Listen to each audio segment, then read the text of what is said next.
You are listening to A Scary State, and this week we're covering Arizona. So, Nora. Yes, Lauren? Let's get scary. We are back. And we have stories. Yes, I shall let Lauren tell them. Okay, so this weekend we were celebrating a friend's birthday, and we were going to a boat event out in Maryland. And because I have the bladder of a chipmunk, we had to stop so I could go to the bathroom, and so the group could go to the bathroom at this random place in Maryland. So long story short, to not, get too into it, we walk into this building and we go to the room where the bathroom was, where they told us it was. And I walk in, and a freaking dog that was in the in the room jumped off of its chair. It was leashed to the wall and tethered to the wall and everything, but it jumped off its chair. It ran over to me and it bit me. So I got bit by a freaking dog. I witnessed it. It was like, what? So we dealt with the people there, and then we had to go to the ER. So after we were finally able to get back to Virginia, I went to the ER. I spent 3 hours there with my mom. I had to get a tetanus shot. I had to get it all rinsed out, and I've been on medicine for the past couple days, which makes me feel horrible. So it has been so much fun. Yeah, I'm glad we got to record today, but I would have understood, if you couldn't, because being on, antibiotics or whatever, that's not fun. Not fun. Yeah. And then I had to cancel our drink tasting. I was going to have the girls over. We were going to try my drinks for the wedding, which is going to be really fun when we do get to do it. But the medicine I'm on now is so strict. It literally says check your food to make sure there's no hidden alcohol. And I'm like, oh my God, so I can't even sip anything. Yeah. So we're going to do that later. But I was like, man, I was looking forward to doing that. I know. I had to be on that medicine right before my 21st birthday. Oh, I got the no. flu. I got the flu at school, and I honestly had never been more sick in my entire life. I was bedridden for a week. My mom had to come visit me to feed me because I couldn't move. Oh my gosh. And I had gotten the flu shot, but it was a different strain. Yeah. But long story short, I had to be on that medication, and I was like, oh my gosh, what if I'm still on this on my 21st birthday? That would be the worst. I was literally counting down the days, and I was like, okay, am I going to be fine by the bachelorette party? I know. Is all this going to be okay? Calculating it. Yes. Yeah, it's such an interruption in life. And I'm pouring them into my hand and breaking them up each day to see how. Gosh. No, I get it. And then one of them, it's you can't go out in the sun. And I was like, what the heck? So it kind of worked in my favor, though, this weekend. I would be like, Joe, can you take Roy out? I can't go into the sun. Okay, that is awesome. But also, you are so tan right now that I don't feel that bad that you can't go in the sun because you're so tan. I'm just hoping so jealous. The tan remains for the wedding. Yeah, I think it will. I'm a little nervous to do a tanning bed because I've never done one before. And I'm kind of nervous to have a really bad mishap with self-tan, self-tanning. So, we're just going to hope this glow follows us through. You got this. You got this. All right, so let's talk about a very sunny state, Arizona. What do you have for us, Nora? So Arizona, also known as... I'm sorry. You guys, we try our best to say things correctly. We listen to things online to make sure we're pronouncing it correctly. But I'm telling you, everything has 3 or 4 different ways it can be pronounced. Yeah, and Lauren showed me this YouTube account that, you guys have to check it out. It gives pronunciations of words, but they're wrong. Thermometer, it's thermometer. Oh my gosh. I think it's EBS pronunciations. So look him up on YouTube. They're hysterical. It's so funny because it's so wrong. And then you just have to laugh at yourself sometimes. But yes, we hear you. We're doing our best to pronounce things correctly. Just nicely tell us if we pronounce something wrong. But I promise you, we did try to say it right. Yes. So Arizona, nicknamed the Grand Canyon State, joined the Union on February 14th, 1912, and became the 48th state in the U.S. Valentine's Day. Yeah. And the year the Titanic got hit. Was it? Yeah. Oh. It was 2 months before. Look at that fact, I know really weird things. Wow. Joe won't watch the Titanic with me. He won't? Why? He's I watched it with my cousins when I was younger, and now I'm traumatized, and I don't want to watch it because they were crying the whole time. I was like, but I'm your fiance. He's probably traumatized by the car scene. Oh my God. Because my cousin used to fast forward it, and I would always wonder what happened. The one day you're I'm old enough. I know, right? Okay, so Arizona's name means, quote, small spring, which comes from the Papago word Alishanak. Some interesting laws. You can't wear suspenders in Arizona because it's illegal. If you cut down a saguaro cactus, you could be facing up to 25 years in prison. And you can go to prison for selling fake drugs. Arizona is one of 2 states that do not do daylight savings time, which is, I did not know that. Yeah, it's weird. It's like either all of Arizona or parts of it, and then there's another state that only part of the state does daylight savings time. Huh. I think we need to just fast forward 30 minutes and be done with it. Yeah. I don't like daylight savings time. And yeah, I agree, but that would be so confusing if I half the know. state, like, because then it's like, how do you do the time zone, like, in Exactly. Outlook, you know? Yes, that would be so hard. Arizona is also one of the 4 corners. The Skinwalkers in Arizona are a completely different type. First off, I won't say the name much. Because apparently if you say the name a lot, it like draws them to you. What? Yeah, sorry. Oh gosh. So you're the one who gets to say it. That's also why that's also why I didn't want to write about it a lot, because it's kind of scary. No, I'm scared. I'm leaving. Okay, leave your own house. I know, right? Where am I going to go? They are harmful witches and are able to turn into, possess, or disguise themselves as animals. Oh my God. Mm-hmm. Is Ellie a skin blah blah? No, she's too cute. So like a lot of them, from stories I've read, I didn't go too much into them because I was kind of nervous, but they'll look like animals, but there's something off about them. So like there could be a deer and you'll look at the deer and you know it's a deer, but there's something off about the deer. That's how they're described when they're like in their animal form. That's interesting. Yeah. That's scary. Yeah. They're evil. Uh-huh. The band The Maine is from Arizona. I just told Lauren before this, I was like, they're not from Maine. It's not funny, sorry. Arizona also has a Devil's Highway, which is Highway 666. A large number of accidents occur on this road, but many people also have had some ghostly experience on this road. And the P.O. Box for Heaven's Gate is located in Arizona. Like the cult Heaven's Gate. Oh. Yeah, their P.O. Box is still active and it's located in Arizona. Arizona has 1 unidentified serial killer. So, yeah, there are some interesting facts about Arizona. That is very interesting. So today, though, I'm going to talk about the Lost Dutchman State Park and the Superstition Mountains. Ooh. So, the Superstition Mountains are located to the east of Phoenix near Apache Junction. This mountain range was previously known as the Sierra de la Espuma. These mountains are more or less surrounded by roads. So on the south is Route 60, to the northwest is Arizona State Route 88, and on the northeast is Arizona State Route 188. So it's just kind of surrounded by roads. So it's a big area. The area that houses these mountains is known as the Superstition Wilderness Area and is a federally designated area.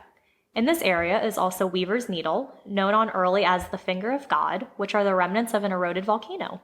Ooh. The area has an arid and desert climate, but that doesn't stop all of the hikers who want to come here. There are many hiking trails in the area that include long and short routes, perfect for any type of hiker. The maximum elevation is 6,266 feet, which is really high up. And according to the SunWest blog, one of the beliefs of how this mountain got its name comes from the Spaniards. So the Apaches believed that their thunder god lived in the mountains and that they were sacred.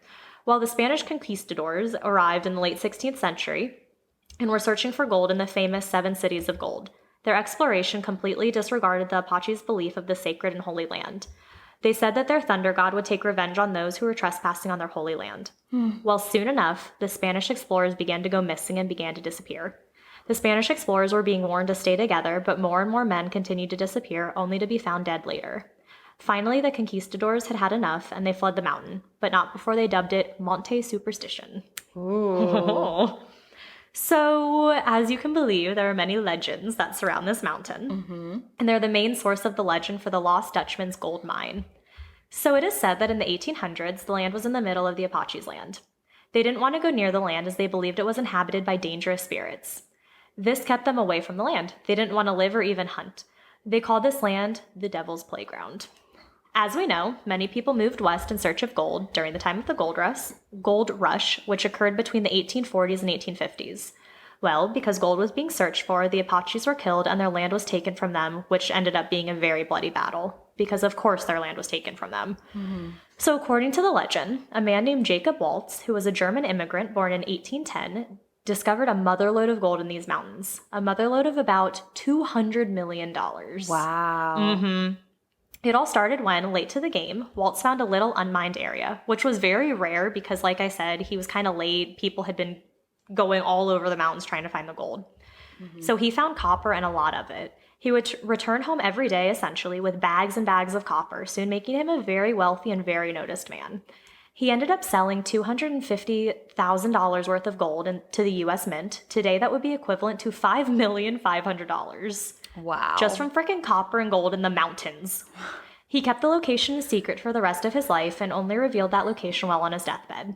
In 1891, Waltz was dying, and he told his friend Julia Thomas, and the woman who owned the boarding house he was staying at, where this was. He told her the exact location of all of this gold. Waltz ended up dying from pneumonia on October 25th, 1891. Okay, but I found a different source who spelled copper wrong. They spelled it Cooper. So I don't know how reliable this source is, but they said that Waltz soon had many people following him to try to find his stash of copper, or Cooper. But one day, as he was evading someone, he slipped and fell to his death, with the secret of the location of his stash dying with him. So we either have that he told a woman named Julia Thomas, or we have that he died with it. I'm going to go with Julia Thomas. Really? I'm thinking he died with it. Because I feel We're going to trust the people who spelt Cooper instead of copper. You're right. You're right. That's a good point. That was the main reason. And a lot of other places, like I read about Julia Thomas a lot. So I'll go with that story. So she was definitely like a major figure in his life. So yeah, because she was taking care of him when he was dying of pneumonia, and so he was like, this is where the gold is. So the mine got its name Dutchman because of the common American term for German. So because Waltz was German, we got Dutchman. So Dutchman actually meant German. Okay, that kind of makes sense because Amish people are called Dutch English. Oh yeah, and it's it's like yeah. So yeah, it was the lost Dutchman's gold. Yeah. The mine is perhaps the most famous lost mine known to people. Bird Granger, an Arizona place name expert, said in 1977, pretty much, that the Lost Dutchman story had been cited or printed at least 6 times more than any other popular and well-known tales, such as the tale of Captain Kidd's lost treasure, or the story of the lost Peg Leg Mine in California, both of which I've never heard of before, so I don't know how popular they are. Yeah, I haven't either. Over time, there have been many different tales of Lost Dutchman's mines. Robert Blair, author of Tales of the Superstitions, The Origins of the Lost Dutchman's Legend, wrote that there are at least 4 of these legendary mines. 1 is said to be in Colorado, 1 is said to be in California, and 2 are said to be in Arizona, and these claims can be traced back to the 1870s. The earliest mine in Arizona is said to be near Wickenburg, which is about 110 miles or 180 kilometers from the Superstition Mountains. The tale came about after a Dutchman, as we know now a German, was discovered dead near Wickenburg in the desert. Next to him were saddlebags filled with gold. Granger, who I mentioned earlier, said that he has identified 62 different versions of the tale of the Lost Dutchman. Some versions only differ slightly, but some differ so much that it casts the whole story in a different light. Granger also said that each version has 3 main events. So the first is the Lost Apache Gold, or Dr. Thorne's mine. Second is the Lost Dutchman's, and third is the Soldier's Lost Gold Vein. So I'll go into a little bit of each of those because I had never heard of them. Yeah. So the Lost Apache Gold, or Dr. Thorne's story, goes mainly that there were members of an Apache tribe who are said to have a very rich gold mine in the mountains. Well, a man named Miguel Peralto found this mine and began mining the gold there. But in 1850, the Apache tribe found out about this man and massacred him in what is supposedly known as the Peralto Massacre. Well, many years later, a man named Dr. Thorne is with the Apache tribe treating to a wounded and sick chieftain. In return for his help, the tribe allows Dr. Thorne to take a trip to the gold mine and take as much gold as he can carry. Apparently, he was blindfolded and taken in a circular route so that he would be unable to relocate the gold, but he left with tons of gold. Wow. The next version was the Lost Dutchman story. So I spoke a little bit about Jacob Baltz, but this story is said to involve both him and another man named Jacob Weiser, but many believe it was only Waltz and not Weiser, but somehow the story formed and grew and included both of them. Yeah. So in most versions, Waltz found the mine in the Superstition Mountains. Some versions say he helped a man of the Peralta family, who in turn told him where to find the mine. Weiser is, at some point, attacked by why can't I say that word? It's a hard word. Is attacked by Apaches, but is able to tell a man named Dr. Walker about the location before he dies.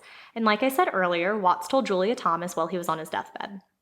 In the book Dutchman's Lost Ledge of Gold, written in 1990, author John D. Wilburn said that the Bulldog Mine near Goldfield, Arizona fits in the description that Jacob Waltz gave of where this mine was. The last version of this story is the soldier's lost gold vein. In this one, it is said that 2 U.S. American soldiers at about 1870 found a vein of almost pure gold in these mountains. A vein is like a break in a rock that shows what's underneath. So they took some of the gold and showed it around to others. But soon after, they were said to have either been killed or went missing under mysterious circumstances. Several mines have been discovered in the area, but none have been verified as being the Dutchman's mines. So they're still kind of out there. That's insane. So since Walt's death in 1981, since Walt's death in 1891, people have been looking for this lost mine.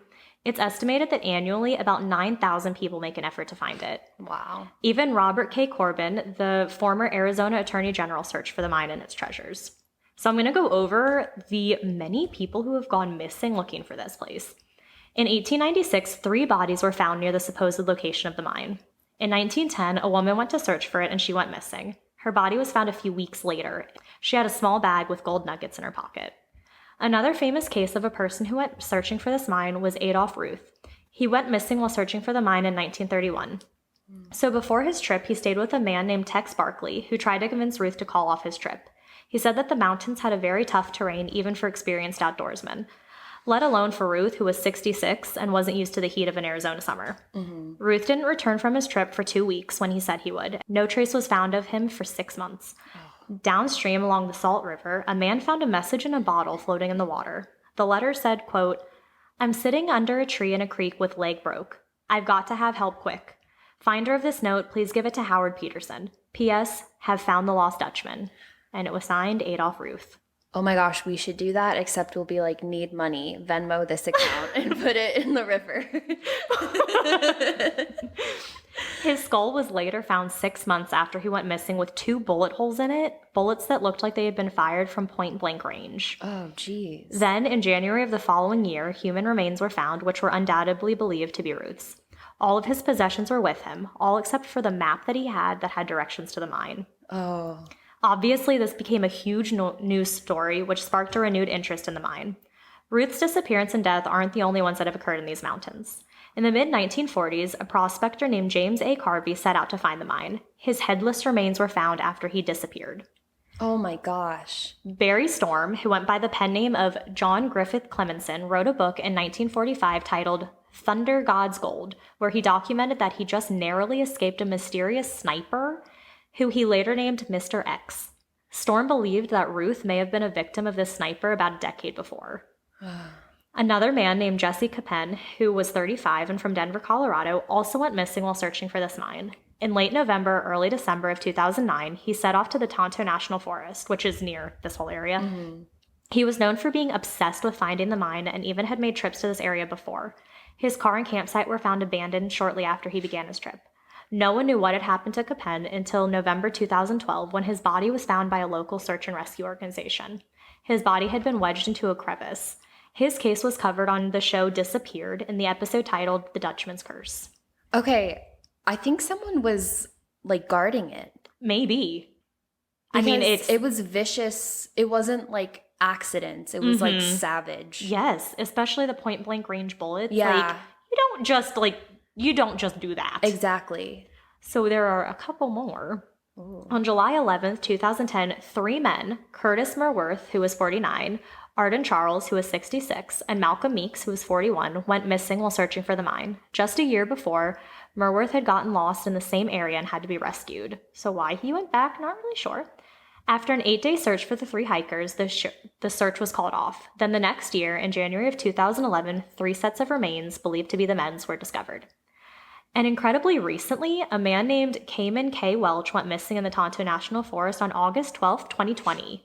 He was last seen walking away from the parking lot for Weaver's Needle Vista Viewpoint. He had been with his uncle, and he wanted to get a better view. He walked away and was never seen again. So he literally was just like, oh, let me get a better view of the needle, and walked away, and that was it. Searches were launched to find him, but nothing turned up at all. No traces of him have been found yet. But I mean, if we find anything, we'll keep you updated, because that happened just about a year ago. So more than 75 people have died in the search of this gold, and some sources say that over 500 lives have been lost to Superstition Mountains. The mountain, the mines, and the legends surrounding it have appeared multiple times in pop culture. The Lost Dutchman's Mine is a popular ride at a lot of amusement parks. It's mentioned in songs, and it has been mentioned and explored on countless TV shows as well as referenced in many movies. So as I was looking for more stuff, I found a ghost town in these mountains. So I was like, I have to talk about this freaking ghost town. So they're not just home to hidden gold and curses. There's a ghost town located here as well. Nicknamed the gateway to the legendary Superstition Mountains is the town of Goldfield. Remember your story you did, Nevada or something? Yeah. Where you covered like Goldfield? Yep, that was it. Yes, because I was like, this name sounds really familiar, and I had to check it a couple times to make sure it was actually in Arizona and not in Nevada. That's crazy. Yeah. What? Oh, that's so weird. Yeah. Huh. So Travel and Leisure has also named this town one of America's coolest ghost towns. The town was established in 1893 when, surprise, surprise, gold ore was found. The town soon became a thriving town of 1,500 residents. It had all of the things that towns have: saloons, a brewery, a post office, a general store, just all the things. It was a bustling and lively town for 5 years, but soon the gold ran out and the grade of the ore dropped significantly. The town was soon abandoned. There was another rebirth of the town in the 1920s when George Young, the former Secretary of State of the Arizona Territory, came to the town and tried to reopen the mines. But the same thing happened again, gold ran out, and in 1926, the town was yet again abandoned. Then a military training exercise went incredibly wrong in 1943, which resulted in approximately 60% of the town being destroyed. I could not find what this exercise was, but it had to have been pretty intense. And then in 1984, Bob Schuch purchased Goldfield and opened it as a tourist destination. So tourists are now able to wander around this town and take in the spooky sights as one of America's most haunted places. People have reported hearing mournful voices in the saloon. An apparition has been seen standing behind the bar.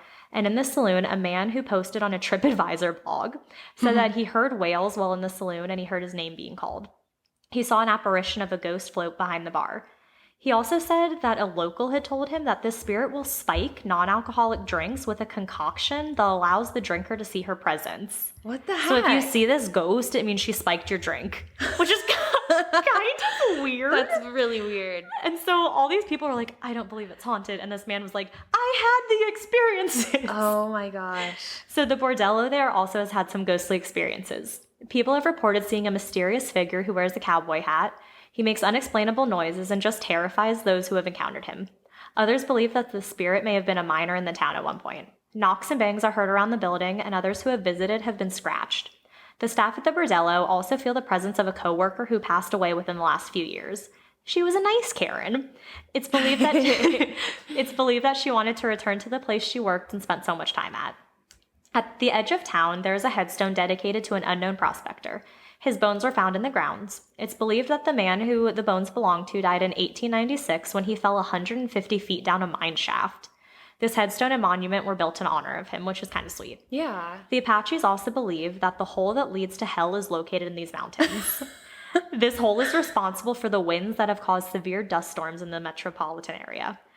I sadly was not able to find anything else about this belief. I searched everywhere. I could not find a single thing that told me about this hell, like this hole to hell, and I was kind of upset. Oh my gosh. But I know they don't want people to know too much. Apparently. I mean, I wouldn't want to go. Yeah.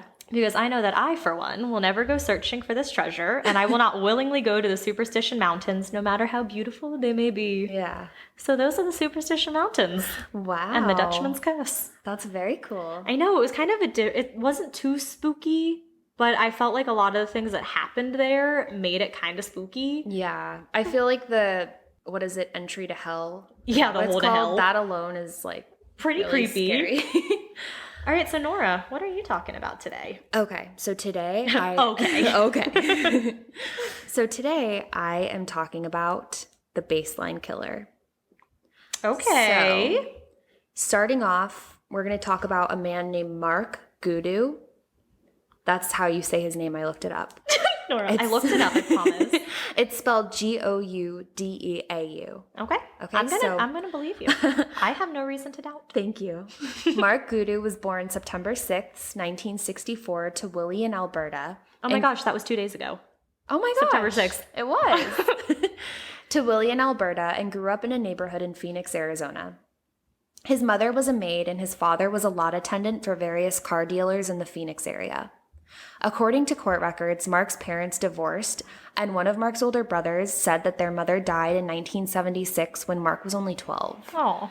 I know, that would be like really hard. Oh my gosh, my mom would have been 12 then. Wow. Yeah. Wild. Weird.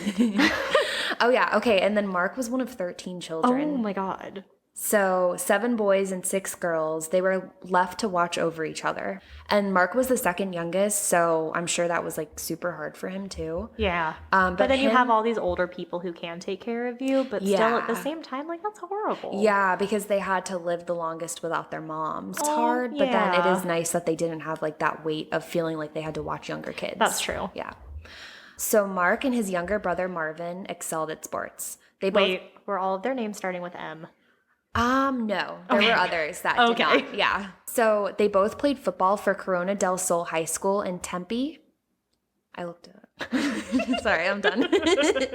Mark went on to play college ball, but Mark never graduated from high school because he didn't complete all the credits needed. Their older brother Oscar, not an M. There we go. Mosker. Told the Republic that their upbringing was uneventful, really. There was no violence in the household, although their dad was super strict. Now, that being said, not all of the siblings agree with Oscar's account of their childhood. One of the older sisters said that alcoholism ran in the family and the children were verbally abused. This must have had some sort of negative effect on the kids because at least 6 of the 13 children from the family are felons, and at least 4 of them have done prison time. Dang. And I say at least because this is coming from court records, so that's like all we know for sure. And many of these charges were drug-related. Unfortunately, Mark was one of those 6 children who got in trouble with the law and was one of the 4 who did time in prison. The trouble began in 1982 when he was 18. He and one of his brothers were accused of raping a young woman.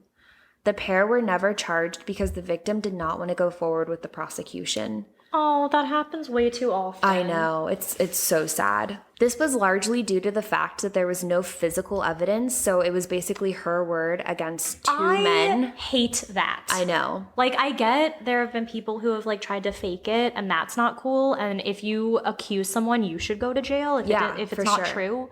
But that just makes me There so has mad. to be, like, I feel like they could have dug into it more. They could have. Like, even by finding alibis, like anything. Oh, that makes me so mad. I know. So I'm sure she was terrified. Yes. And this was in the 80s too, so like there definitely wasn't a Me Too movement. Oh, yeah. But in 1987, Mark was charged with trespassing during a bar argument. This is a separate incident. In 1988, so a year later, he was charged with driving while intoxicated. So definitely a drinking problem going on. Yeah, some addiction problems. Yeah. In August of 1989, again, according to court records, Mark was charged with kidnapping, sexual assault, and aggravated assault and the beating of a woman with a shotgun and the chasing of 2 witnesses at the scene. Oh my god. The woman said Mark raped her and tried to force cocaine up her nose, and that he beat her first with a barbell and then shotgun and threw her into the bathtub and then beat her again in the parking lot. Oh my god. Isn't that nuts? That's terrifying. I know. Mark said she had willingly performed sexual acts on him and that they were about to take a bath when 2 people knocked at the door, a man who beat her up and another who held a gun on Mark. Ugh. Convenient. I know. That's just too perfect. That's too convenient. It really is. So Mark was allowed to plead no contest to 3 counts of aggravated assault. In August of 1990, before he had been sentenced, he pulled a gun on a cashier at a Fry supermarket at 30th Street and Thomas Road and robbed her of about $850, then forced employees to follow him out of the store. He later told a probation officer that the reason he did that was he needed money for his crack cocaine addiction. Yeah. Finally, this dangerous person who was lurking in the shadows of Arizona committing horrible crimes received some prison time. Okay. He would have received 15 years for the rape and kidnapping of the woman, but he was able to basically have a plea deal, so he only received 21 years for the robbery and assault on that woman. On the other woman. Okay, so there was like 2 cases. Yeah. Mark should have honestly gotten like inhumanely euthanized, but I'm not in the legal system, so... Anyways, after serving... There might be a reason. After serving 13 years as a model prisoner... Oh. I know. I hate You know that. how I feel about that. I cannot. Did you mention last time, like, you have to be a model prisoner because you're on a strict and that's schedule. so true. Yes. I was thinking that while I was researching So this. of course you're going to be good. As long as you're not acting out, you're going to follow the rules and go to bed when you need to and be a model citizen. Citizen, model prisoner. Mm-hmm. So Mark asked the court to be released early on parole. Friends and relatives of Mark had actually written letters to the clemency board in support of him, which is so annoying. I don't like it. In one of the letters, someone wrote, quote, Mark's transformation from a young, sad boy to a mature, remorseful, ambitious, and introspective man has been inspiring. Although Mark could have fallen into the abyss of bitterness and anger, he has chosen to see the positive side of life and the many possibilities it offers. What an angel. Later in the hearing, Mark told the clemency board that he had changed and hoped to work in construction. Of course he changed. They always change. Right.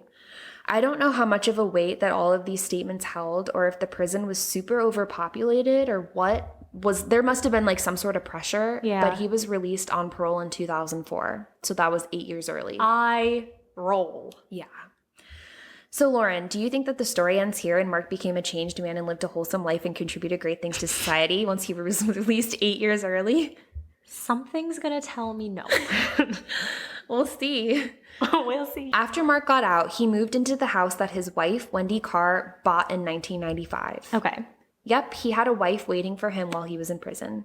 Oh. Wendy and Mark met nearly 20 years prior and lived together for 3 years before Mark was arrested for the robbery and assault. But that vicious rape that he was accused of did not interrupt Wendy's love for Mark, and she still planned on marrying him. I'm sorry. What a love story. Not. That's when you tell your kids, like, yeah, what? I know. She wanted to marry him before he was arrested in 1989, but he kind of screwed that up for them. So instead, they married while he was in prison. What are those things when people come visit you when you're in prison? Conjugal visits? Yeah. Did they get that if they got married while they were in prison? I think they do. Yeah, because when I was looking at articles, it said that word, but I didn't feel like writing it. So I'm sure that's what they had. She was also one of the speakers at Mark's clemency hearings. And I feel like that's not allowed either. I know. That should not, like... No. I know. And I read this, like, while I was reading this, I was trying, like, so hard not to be too judgmental towards her, but she is a freaking idiot. Yeah. Like, why would you pick him? And especially because a lot of his crimes are violent. Yes. Like, wouldn't that scare you? Exactly. To be with someone who's accused of violent crimes? Mm-hmm. Oh, she says other things later, and I literally want to jump in my computer and just freak out. So the house that Wendy bought is on Pinchot Street in Phoenix. When I was researching this case, their actual physical address was posted, like, everywhere. See, when that happens, I don't know. I find it so weird. I thought it was so weird. I've seen that for a lot of, like, things that I've researched where you get the legit address, and I'm like... Yeah. I feel like that shouldn't be something that's just, like, out there for people. I just thought that was crazy. And I didn't even, like, I was not looking for it. It's just everywhere. Yeah. So at first, when Mark moved into this new house, his new neighbors knew he had been in prison. But they liked him so much that they didn't care. Which is, like, cool because they're giving him a chance, like, and seeing him as a human other than a felon. See, this is where I'm such an empathetic person where I'm like, oh, of course he deserves a chance. Like, think of him being lonely at home, and that makes me sad. But then I try to remember what they did. It was so vicious. And I'm like, I can't be sad because you're a horrible person. I know. Ugh. He would eventually confide in his next-door neighbor and share that police were questioning him in a certain new case, but the neighbor didn't believe it.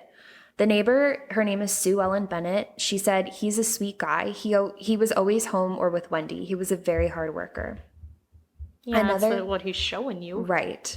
Another neighbor, Bert Lewin, said he would see Mark doing yard work and they would talk or wave. He said, quote, I would never suspect him of hurting anybody, end quote. Mark's sister, Wilma, said her brother liked to spend time with his wife. Wilma said they hiked and biked. They were almost always doing something together, end quote. Fast forward to the time period of August of 2005 to June 2006. There were a ton of violent murders and assaults taking place right around where Mark lived. Wow, how convenient. Specifically 9 murders, 8 of whom were women and 1 man. Oh my gosh. In addition, 15 sexual assaults took place in this time period to women and young girls. Like all in this like one little area. Yes, within a 10-month period, like right in that area of Phoenix, Arizona. Jeez. Yeah. On top of that, there were a number of armed robberies reported. All of these incidents were later proved to be connected to the same perpetrator. Something else that was interesting about the attacks was that many of them happened within only a week or so of each other. Which, yeah, that's like not a long cooling off period at all. Exactly. But it was weird because like 1 week, a different crime, and then there would be like a few months of nothing.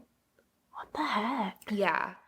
That makes it kind of terrifying. It does, because it's like, all of it's terrifying. Yeah. I mean, imagine growing up in this area with the DC sniper, like that was only like a month period. This was 10 months of like they couldn't figure out what was going on. Yeah. So at first these attacks were by Baseline Road in South Phoenix, but eventually the crime spread north to the north central area of Phoenix. The crimes were not initially linked. They did have one strong thing in common, though, and that there was no clear motive to any of them. And the murders were particularly brutal, and the killer would often shoot the victim in the head for the people who were murdered. Yeah. The mysterious person committing these crimes usually wore various disguises, such as a Halloween mask, or would try to impersonate a homeless person or drug addict. See, that's horrible. Horrible, because that's just adding to the stigma. Exactly. You know? Yeah. And just that's horrible. Horrible. And then it lets him like kind of blend into society if he has like a disguise. And the Halloween mask, that's freaky. It is. But the key piece of evidence which was left behind at each of the crime scenes were the shell casings. Oh. Detectives discovered that the casings had all come from the same gun. Nice. Yeah. Not only were like they the same type, they came from the same gun. Is that when ballistics was like a big thing too? Yeah, I mean, that was what was used. Yeah, because I don't, like, you know, there were times when like they would have blood and they're like, let me save this blood, but we don't know what to do with it, you know? Exactly. And that's so infuriating. I was know. listening to a podcast the other day real quick, and the people investigating it didn't know that you have to keep the blood refrigerated, so like all of this evidence went bad. Honestly, I don't think I was like, either. oh my gosh. I wouldn't have known it, but when it's your job, you need to know that. Yeah. Following this uptick of violent crime in the area, police spent thousands of hours patrolling and following up on hundreds of tips during the summer of 2006. Residents of Phoenix became increasingly alarmed by the random and violent nature of the crimes, which I definitely, we would be too. And community meetings were called by police to distribute a sketch which was created based on accounts of surviving victims. But the police weren't just showing sketches at community meetings. They took it a huge step further and put the sketch on posters and billboards across the city of Phoenix. Okay. Yeah. They offered a $100,000 reward for information leading to an arrest. It took police a year to find a viable suspect from when, like, everything started. That just, like, blows my mind because this isn't a case I've heard of. Right. Like, I've never heard of this case before, but he's killed how many people? So many. 9. Yeah. That's crazy. It's absolutely insane. And that's just murders. Like murder is horrible, but he was doing attacking, other horrible things. Yeah. Just absolutely awful. At the time of these disturbing tragedies, Mark was on parole with the Arizona Department of Corrections. So checking in with a probation officer or whatever, parole officer. In August of 2006, parole officers provided information to Phoenix police suggesting that Mark Gudu matched the sketch of the baseline killer. Parole officers searched Mark's residence and found a ski mask, a realistic toy handgun. So basically, because of this tip, they got a search warrant. Thank you. Yeah. They found additional items that linked him to crimes committed by the baseline killer. Dang. So I feel like this is the first time where the police sketch actually was useful. Yeah. I feel like normally it really messes with things because people are looking for the wrong person or they give the wrong, people can't help it. Mm-hmm. So this one actually was so accurate. That's awesome. Yeah. Then on September 4th, 2006, Mark was finally arrested in connection to the sexual assault of two Phoenix sisters. They were certain that these assaults were committed by the baseline killer, whoever that was. Mm-hmm. The sisters, one of whom was visibly pregnant, were assaulted in a Phoenix City park in September of 2005 while walking home at night. Jeez. The pair were approached by a man who was armed with a gun. He sexually assaulted one of the sisters while pushing the gun into the other sister's pregnant belly. Isn't that? That's horrible. After the assault, the man tried to ruin any trace of DNA on the women, and one of the ways he tried doing that was rubbing dirt on them. Well, that didn't work because they took Marky Mark's DNA once he was arrested and compared it to the DNA taken from the sisters shortly after they were attacked, and it was a match. Good. So yeah, I love DNA testing. This was a huge breakthrough in the case because police confirmed that this, combined with ballistics testing and circumstantial evidence, proved that Mark was the baseline killer. Nice. Yeah. Good police work, finally. Seriously. I mean, it took them a little while. It took them a while, but when they got it, exactly. they got it. Not everyone was convinced Mark was guilty, though. His wife, Wendy, I hate her. I hate her. She told the Associated Press that police had arrested the wrong man. Of course they arrested the wrong man. I know. She said, quote, "My husband is innocent. This is a huge miscarriage of justice. And they have an innocent man in prison. This is all a mistake. He shouldn't be in prison for something he didn't do," end quote. And remember those neighbors who were huge fans of Mark? Mm-hmm. Well, they claimed that it couldn't have been him because he, quote, "took care of his lawn." Like, what does that have to do with anything? Okay, and John Wayne Gacy was a clown. Exactly. Like, what? Yeah. They were basically trying to paint the picture of him being like a loving husband and friendly neighbor. Mm-hmm. Also, once again, Mark's whole sibling pack denied any possibility that he could have been the baseline killer, saying that he was framed by Phoenix police who were desperate for a suspect. To his family, this is what I have to say. Ballistics, DNA, circumstantial evidence. Goodbye and good night. I wrote this really late. I know. On September, I can see you like being in your bed writing this and just going, I was literally giggling to myself. On September 7th, 2007, Mark was tried and convicted of all 19 charges related to the attacks on the two sisters. He was sentenced on December 14th, 2007 to 438 years in prison for the sexual assault charges. Dang. Yeah. That's a good sentence for that. Yeah, definitely. Then on November 30th, 2011, a Phoenix jury sentenced him to death on the murder charges relating to the baseline killings. He's currently on death row in Florence, Arizona. Dang. Yeah.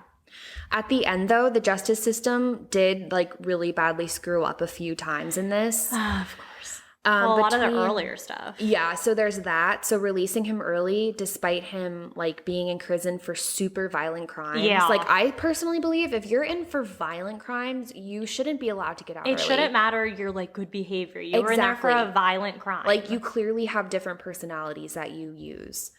And something else that happened that I haven't mentioned yet is that in April of 2009, the Times Publications, which is a chain of publications in the Phoenix metro area, published a story revealing that Phoenix Police Department had possessed the key DNA evidence that was eventually used to crack the baseline killer case 9 months before the arrest of Mark. But they failed to timely analyze it. So if Mark were arrested 9 months before his arrest in September of 2006, that would have brought us to January of 2006. And Mark committed 6 murders and a sexual assault in that time frame. Oh. All of those could have been prevented. Oh, I don't like that. Yeah. If he hadn't been released early from his 21-year sentence, and if the police had hustled to get the DNA, it would have never gone nearly as far as it did. Yep. So I'm leaving it on that note. Because, yes, he's on death row, which is great. But, man, they did pretty much screw up. Yeah. Yeah. Oh, I'm honestly surprised I've never heard of that one before. I was looking up, like, just different killings that happened in Arizona. And this one stood out. And it was just crazy because of, like, how he just kept going. Yeah. He kind of got lucky getting out early. And he totally screwed that up. And how many things he did in such a short amount of time. Yeah. Like, that's crazy. Exactly. Yep. I laugh thinking about, like, what our search history looks like. Murders in Arizona. I know. I look up, like, missing people cases all the time. So I'm like, they're going to look up, like, who went missing in Delaware? Missing people updates. All right. Well, thank you for listening, guys. You know, all of our socials. We'll say it next time so that you can remember. Please give us a 5-star review. I think that's it. So I think so. Stay scary. Stay safe. Hey everyone, have you ever had the idea to start your own podcast but had no idea where to start? We had no idea either until we found Buzzsprout. It is hands down the easiest and best way to launch, promote, and track your podcast. Buzzsprout has made our experience with podcasting both fun and stress-free by listing our show on all major podcast platforms like Apple Podcasts, Spotify, and Google Podcasts, just to name a few. You'll get a great-looking podcast website, audio players that you can drop into other websites, detailed analytics to see how and where people are listening, tools to promote your episodes, and much more.